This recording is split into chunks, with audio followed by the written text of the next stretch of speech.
Hello everyone. I know it's been a long time since we chatted. Welcome back.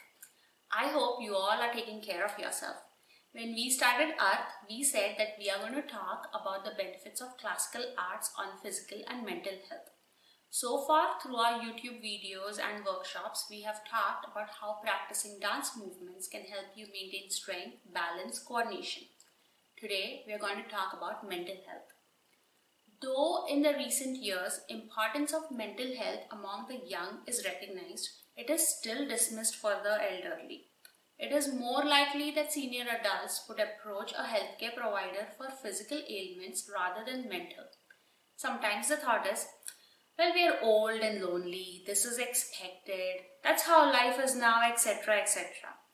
But the WHO states that about 15% of adults over 60 are affected by depression, anxiety disorders, and this number is only expected to increase. Such mental health disorders should not be neglected because not only can they interfere with daily life and social interactions, they can also interfere with treatment of some other chronic health issues.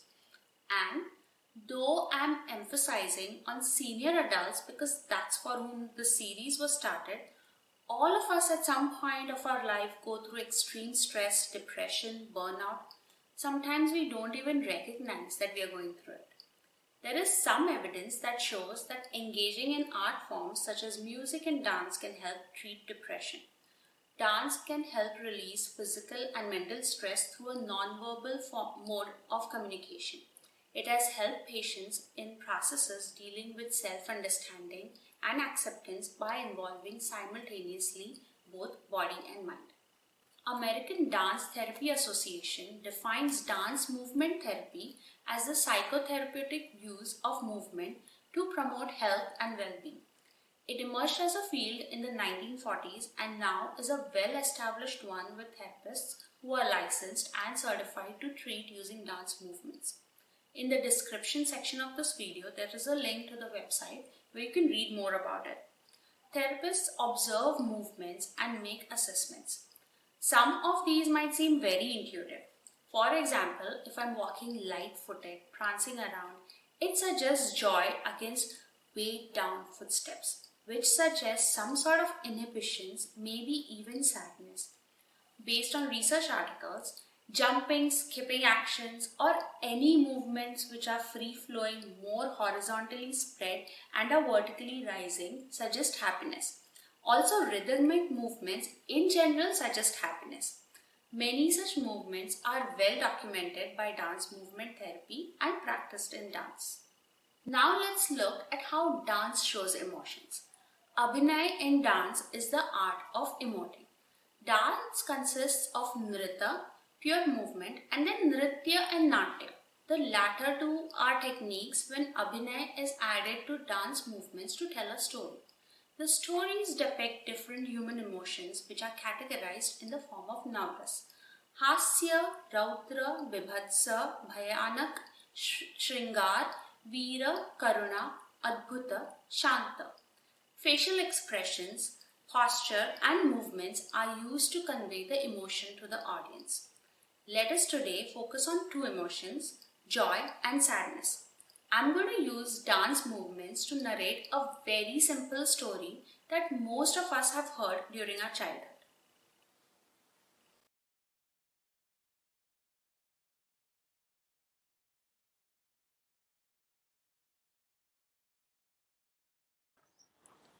Once upon a time there was a big tree. In this tree there lived a very happy family, a pair of crows with their little babies.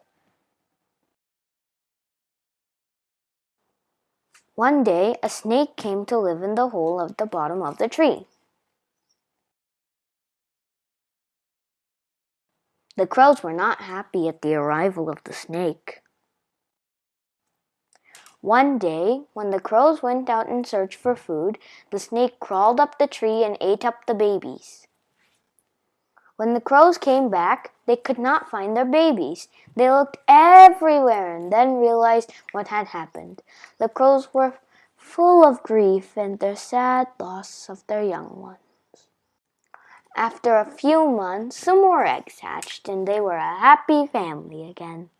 This time, one crow stayed at the nest while the other crow went out in search of food. Once again, the snake crept up the tree and attacked the babies. The crow tried to fight with the snake, but it was no match for the snake, and again the crows were filled with grief. They did not know how to protect their family and decided to ask their friend, the wise fox. The fox thought for a few minutes and then laid out a brilliant plan before them. It said, "In the morning, go to the riverbank where the ladies of the royal family will be bathing. They keep their ornaments in a tray on the riverbank. The guards keep a watch on them from a distance. Pick up a necklace from the tray and fly away making a loud noise." So the next morning, the crows flew to the riverbank. One of them picked up a necklace and flew off, while the other crow shrieked loudly to attract the guards' attention. The guards ran after the crows with their sticks and swords. Soon, they reached the tree where they saw the crows dropping the necklace in the snake hole. They tried to take the necklace out with the help of a stick, but the snake came out of the hole. The snake hissed at them. The guards drove away the snake by sticks and swords. They took the necklace and returned to their palace. The crows were watching all this and were happy to see their enemy go away. Thereafter, the crow couple lived happily with their young ones in the tree. In dance, to show happiness, along with facial expressions, movements such as open arm gestures, treading lightly, fast rhythmic movements, moving forward is used, whereas sadness is the opposite. Restricted movement of arms, withdrawn posture, moving back. I use some of these to show the difference between the two contrasting emotions while I was depicting the story.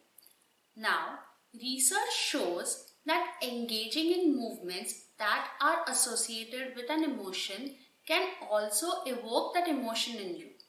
When you do some movements, the muscle lengths, activation patterns, and joint angles act as an input to the brain to stimulate that emotion. In simple words, if you hop and skip to show that you are happy, you might actually feel joyous. If you are feeling low, change your posture to a more upright one, and that will distract you from negative thoughts. You already might have experienced that when you smile, you feel good.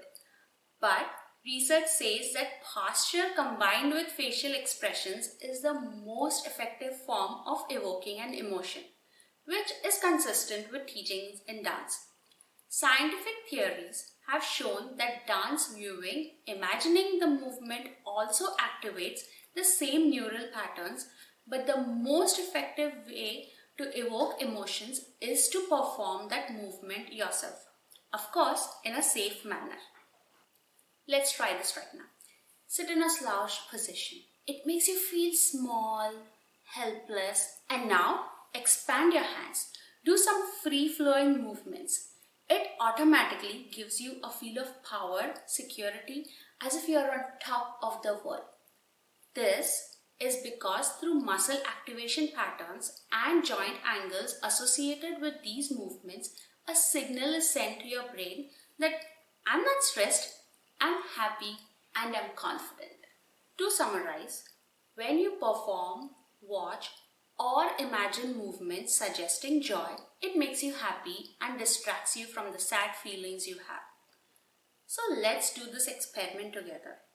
In the next few days, I will be uploading a movement routine that I have put together, which includes facial and postural movements used in dance to depict happiness. I want you all to do this in your homes in a safe manner. If you follow any morning meditation or exercise routine, just add this 2-minute movement piece to that and let me know how it feels. Based on all this research that I've been reading, it should make you feel good. And if that's what you all experience, we will name the choreography the Happy Dance. My parents say They recognized my love for dancing when I was just a toddler, dancing to some Bollywood tunes. Since then to now, my reason for pursuing this art has changed. But one thing remains constant. Dance has always made me happy. When I'm learning or practicing a dance sequence, I'm so engrossed and immersed in it that for that time I forget everything else that's going around me. Through the last few months, I have given you various reasons to dance.